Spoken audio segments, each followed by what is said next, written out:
Fala, primos, beleza? Ó, talvez você já esteja cansado de toda vez alguém chegar, ou eu mesmo chegar aqui e falar pra você assim, ó. Olha, primos, para você formar o seu fundo de emergência, você tem que pegar o seu custo mensal, multiplicar por 6 ou por 12, colocar numa aplicação conservadora, que tenha liquidez e tenha uma rentabilidade média, etc. Talvez você já esteja cansado, porque talvez você já tenha formado a sua reserva de emergência.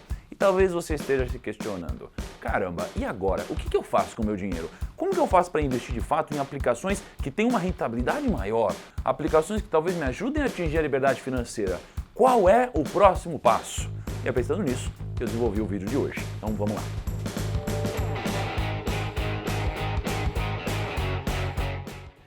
Primos e primas, antes de mais nada, não deixe de se inscrever aqui no canal, clique no botão de se inscrever, isso é muito importante para mim, porque todos os vídeos depois eu vou lá nos Analytics e eu pergunto, caramba, será que esse vídeo foi um vídeo legal? E eu mensuro se esse vídeo foi um vídeo legal ou não, de acordo com o número de inscrições que eu tive nesse vídeo, assim como o número de curtidas. Então clique nesse botão de curtir se você achar legal a ideia desse vídeo. Fundo de emergência, o que a gente faz?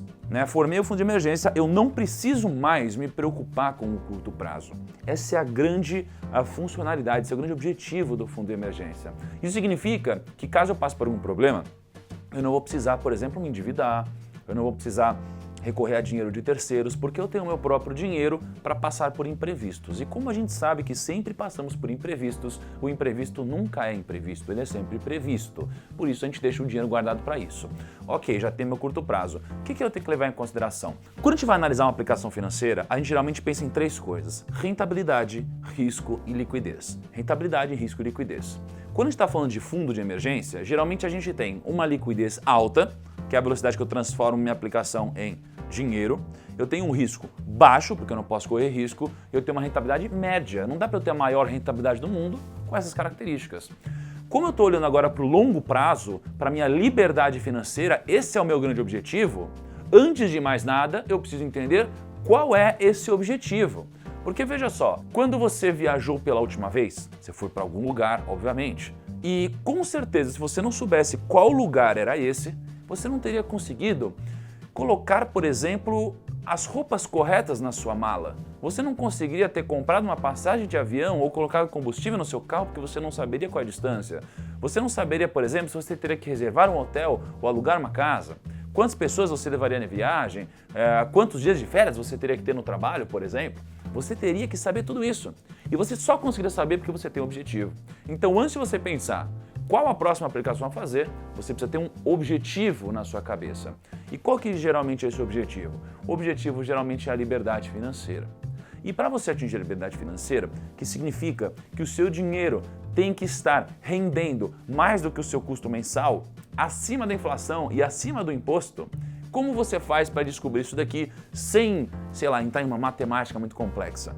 O primeiro passo é você pegar o quanto você quer ganhar por mês no futuro, que eu chamo de renda mensal desejada, a RMD. E você vai pegar isso daqui e vai multiplicar por 300. Ah, Thiago, eu quero ganhar R$5.000 por mês no futuro. Para mim, isso daqui é liberdade financeira. Então você vai pegar esses R$5.000 e você vai multiplicar por 300. Você vai chegar no número de 1.500.000. Significa que se você tiver 1.500.000 nesse caso, só a rentabilidade acima da inflação líquida, geralmente ali é uma taxa de 4% ao ano, vai te dar essa sua renda mensal. Legal, já tem um objetivo. Coloque um objetivo agora. E aliás, coloque o seu objetivo aqui embaixo. Qual é o seu objetivo para atingir a liberdade financeira? Quanto é esse número? Coloca nos comentários, até para a gente ver como que está a expectativa dos primos, não é? Às vezes eu vejo gente falando 100 milhões, às vezes eu vejo gente falando 1 milhão. Deixa eu comparar aqui mais ou menos como vocês estão pensando. Então, ok, pensei no meu objetivo. Agora que eu pensei no meu objetivo, o que eu preciso pensar?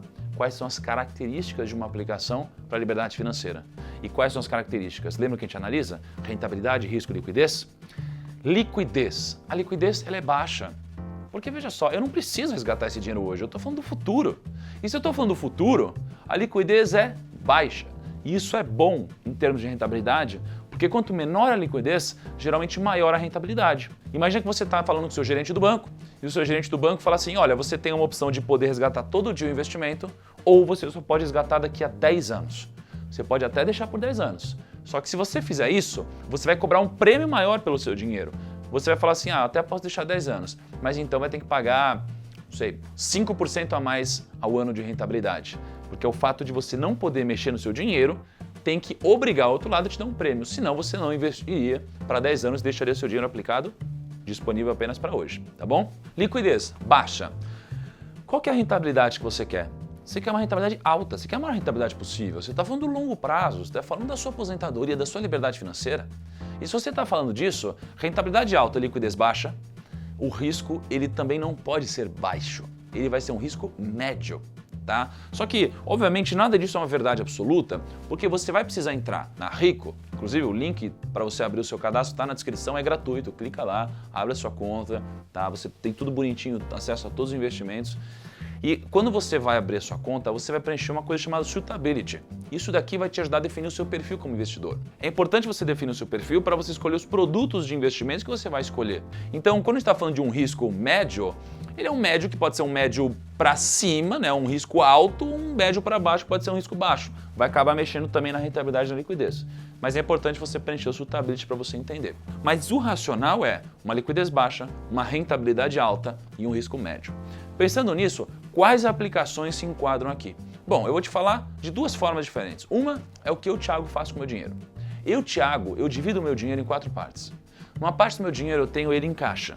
Eu deixo isso daqui disponível para oportunidades, ok? O mercado é cíclico e geralmente a gente tem oportunidades que aparecem e quando elas aparecem eu tenho dinheiro para aproveitar. Uma outra parte da minha carteira são ações no Brasil. As ações no Brasil, que são negociadas no Ibovespa, que você pode entrar pelo home broker da Rico e você pode comprar ações. E a outra parte da minha carteira eu deixo em ações nos Estados Unidos. Eu faço isso via BDRs, é um investimento para investidores qualificados. E uma outra parte da minha carteira eu deixo em fundos imobiliários. Me permite fazer aportes mensais. Não é? As ações em dólar me permite investir e ter uma parte do meu patrimônio dolarizada, já que grande parte dos meus gastos são em dólar também. Não é? Parte do meu relógio é gasto em dólar, parte da minha roupa é gasto em dólar, minha comida, logística, tudo, né? Computador, internet. E aí, fundo imobiliário eu uso para aporte mensal. Isso é o que eu faço com o meu dinheiro. Mas quais aplicações se enquadram nessas características para os passos depois do fundo de emergência? Bom, você tem ações, como eu já falei, você tem fundos imobiliários, você tem títulos pré-fixados ou atrelados à inflação. Então você pode olhar, por exemplo, para o Tesouro IPCA, você pode olhar para um título pré-fixado, para um CDB pré-fixado, né? Você pode pensar em uma gestão, às vezes, de terceiros, porque muito provavelmente você tem uma rotina puxada no seu trabalho e você dedica seu foco e atenção para isso. E às vezes você nem quer se dedicar muito ao mercado financeiro. Então, para isso, você pode usar alguns fundos, alguns gestores independentes para te ajudar nisso. Então, fundos multimercado, fundos macro, fundos long biased, esses fundos é que são fundos que podem se enquadrar nessa característica que podem te ajudar a atingir sua liberdade financeira. Além disso, também é interessante você olhar para debêntures, ok?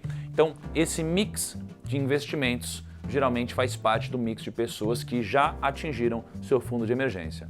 Agora, como que eu faço? Qual deles que eu escolho? Bom, você precisaria entrar um pouco mais a fundo em cada um deles para escolher, mas sempre comece com o próximo passo.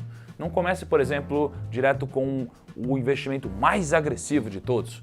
Comece com o próximo. Poxa, depois do Tesouro Direto, qual que é o mais conservador? Ah, não sei, você tem um CDB, uma LCI, uma LCA. Depois disso, talvez você tenha um título público, né? Talvez você tenha aqui ações, debêntures, né? Fundos imobiliários aqui junto. Sempre dê o próximo passo. E como mensagem final, eu quero te dizer o seguinte: diversifique a sua carteira. Tenha um pouquinho em cada setor. Porque quando você tem um pouquinho em cada setor, você minimiza o risco não sistêmico dos investimentos. É aquele risco que tem a ver com uma única classe de ativos. Então, quando você investe em ações do setor petrolífero, se acontece alguma coisa no setor petrolífero, essas ações elas são impactadas, mas às vezes as ações do setor bancário não são. Às vezes as ações do setor de consumo não são.